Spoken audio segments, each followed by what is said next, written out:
Kuna msemo wa Kiswahili unasema kwamba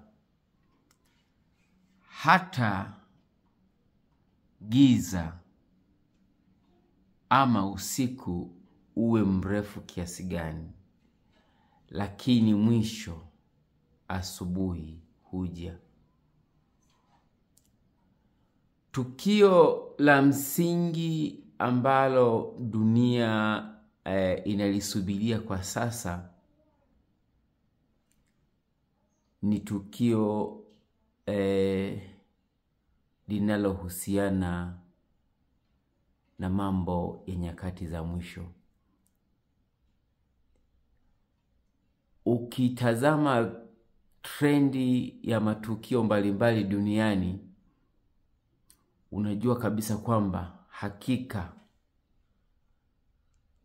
tuko katika nyakati ngumu, nyakati za mwisho. Na ndio maana hata vijana sasa, wala ambao wanakuwa katika action mbalimbali, wao wanasema kwamba wanajiita kwa jina la Gen Z. Gen Z maana yake ni kwamba ni Generation Z. Generation Z maana yake nayo ni kwamba ni kizazi cha mwisho. Generation Z. Z ni herufi ya mwisho katika herufi A, B, C mpaka Z. Kwa hiyo Generation Z. Kwa hiyo hili jina nalo halijaja kwa bahati mbaya tu. Yaani ni full planned, na walioplani wanajua. Unajua mara nyingi hiki kizazi hii misemo unastukia tu ipo mtaani, wewe hujui imeoriginate wapi. Wala ambao wanaiendesha hii dunia wanajua kupenyeza ajenda zao. Na bahati mbaya kabisa wana wa Adam wenyewe ni wakupokea, ili mradi tu kitu kipo hewani, hawezi kutafakari kwani asili ya hili jambo limeoriginate kutoka wapi. They don't think about that. Kwa hivyo tupo katika nyakati za mwisho, lakini tukio la msingi ambalo mwanadamu analisubiri ni lile ambalo awali Bwana wetu Yesu Kristo alikuja nalo. Nalo ni kuleta serikali ya Mungu hapa duniani. Serikali ya Mungu maana yake ufalme wa Mungu uje hapa duniani. Kuhubiriwa kwake kwa injili hiyo enzi zile kwa wana wa Israeli kulishindikana kwa sababu walimkataa Bwana wetu Yesu Kristo. Hivyo ikabidi hilo zoezi liahirishwe, lisitishwe, postponed. Sasa Mwenyezi Mungu akishasema jambo lake, Mwenyezi Mungu akishataka jambo lake, lazima liwe, no matter what, litakuja. Na ndipo sasa kupitia Injili ya Mathayo sura ya 24 mstari ule wa 14, neno la Mungu linasema tena, again, tena, habari njema ya ufalme wa Mungu itahubiriwa ulimwenguni kuwa ushuhuda kwa mataifa, na hapo ndipo ule mwisho utakapokuja. Kwa hivyo tukio la muhimu la msingi ambalo ulimwengu unalisubiri ni kuhubiriwa kwa injili ya ufalme wa Mungu. Mtu anaweza akatafakari, akafikiria, akawaza, akajiuliza kwamba je, injili inayohubiriwa sasa sio ya ufalme wa Mungu? Sikiliza nikwambie. The gospel of the kingdom,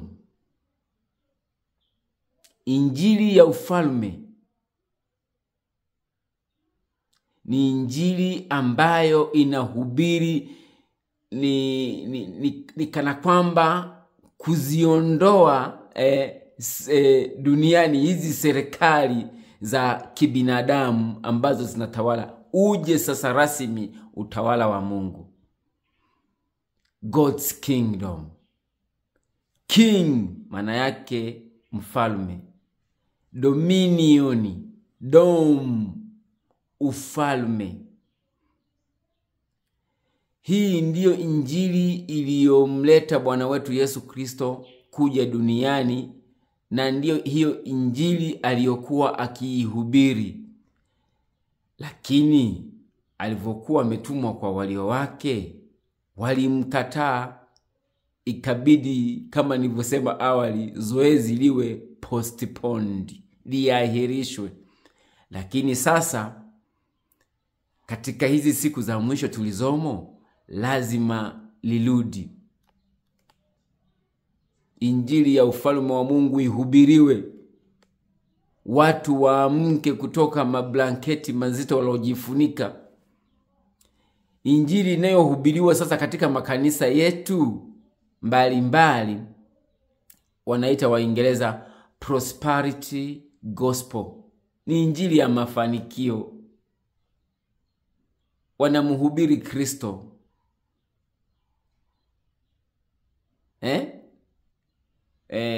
Pokea magari, pokea nyumba, pokea pesa na kadhalika. Lakini injili ya ufalme wa Mungu ni complete system ya siasa za kimungu ambazo ndizo zitakazo kuwa zinaendesha serikali mbalimbali hapa duniani. Na hilo tukio haliko mbali. Watu wengi wamejaribu kuihubiri hii injili ya ufalme wa Mungu, lakini wengi wameishia njiani. Wameishia njiani kwa sababu ni moja ya injili ngumu inayogusa mamlaka mbalimbali za kidunia ambazo zimewekwa na Ibilisi, zimewekwa na Shetani, zimewekwa na Lucifer. Kwa hivyo inaposikika kwamba kuna injili ya ufalme wa Mungu inataka kuhubiriwa, lazima wataizongazonga na hiyo huduma lazima ife. Lakini sasa ahadi ya Mwenyezi Mungu siku zote huwa haipiti hivi hivi. Na ndipo sasa lile jina la Bwana wetu Yesu Kristo, kwa sababu yeye ndiye atakaye kuja kuwa mfalme, lile analoitwa Emmanueli, yani Mungu pamoja nasi, ndipo litakapoanza kutumika rasmi. Na mtu pekee ambaye amechaguliwa na Mungu wetu, Muumba wa mbingu na nchi, Mungu wa Ibrahimu, Mungu wa Ishmaeli, Mungu wa Isaka, Mungu wa Yakobo, Mungu wa mtume wetu Muhammadan sallallahu alaihi wasallam, Mungu wa Bwana wetu Yesu Kristo, Mungu wa kina Musa na Haruni, Mungu wa Ayubu, Mungu wa Nuhu.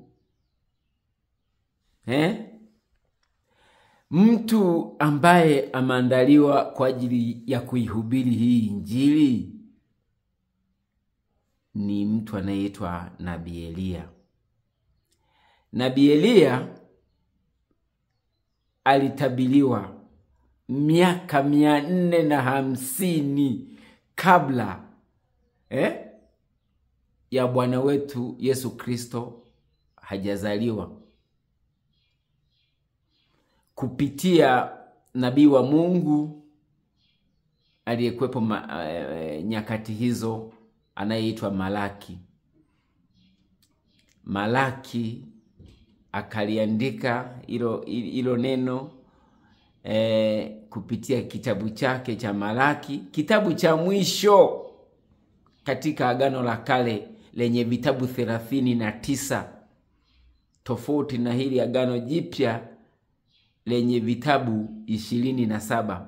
Sasa katika kile kitabu cha Malaki sura ya 4 mstari wangapi? wa 5, neno la Mungu linasema, angalieni nitawapelekea Elia nabii kabla haijaja siku ile ya Bwana iliyokuu na kuogofya. Siku ngumu zinakuja, mwana wa Mungu mpendwa. Utatafuta mahala pa kujificha usipaone kama utaendelea kuyaziba masikio. Hata hizi mamlaka zilizopo sasa zikiendelea kuziba masikio juu ya mjumbe wa Mwenyezi Mungu ambaye tayari kwa sasa yupo. Na hizi movement kama nilivyoendelea kusema zinaanzia hapa Tanzania. Na hapa Tanzania ndipo panasili ya mwanadamu. Adamu na Hawa ama Eva waliishi hapa Tanzania, na bustani ya Edeni ilikuwa hapa Tanzania katika bonde la Ngorongoro. Na ndio maana Dr. Ricky na mke wake kwa kuuhadaa ulimwengu wakasema binadamu wa kale zaidi kuwahi kuishi duniani alikuwa anakaa wapi? Anakaa Odupai Goji Ngorongoro. Lakini kwa sababu historia ya Mwafrika haijaandikwa na Mwafrika, ameiandika mzungu, wanalificha hilo, hawawezi kukuambia moja kwa moja. Lakini kiufupi, kiuhalisia, mwanadamu wa kwanza kuishi duniani aliishi Tanzania. Ngorongoro Kreta ndio ilikuwa bustani ya Edeni, ilikuwa iko juu, na Mwenyezi Mungu baada ya maasi yale aliishusha kaididimiza, ndipo panapoitwa bonde la Ngorongoro ama Kreta. Kwa hiyo wewe unayenisikiliza, Waingereza wakoloni wa almost dunia yote wana msemo wao unasema kwamba he who comes to equity must come with clean hands.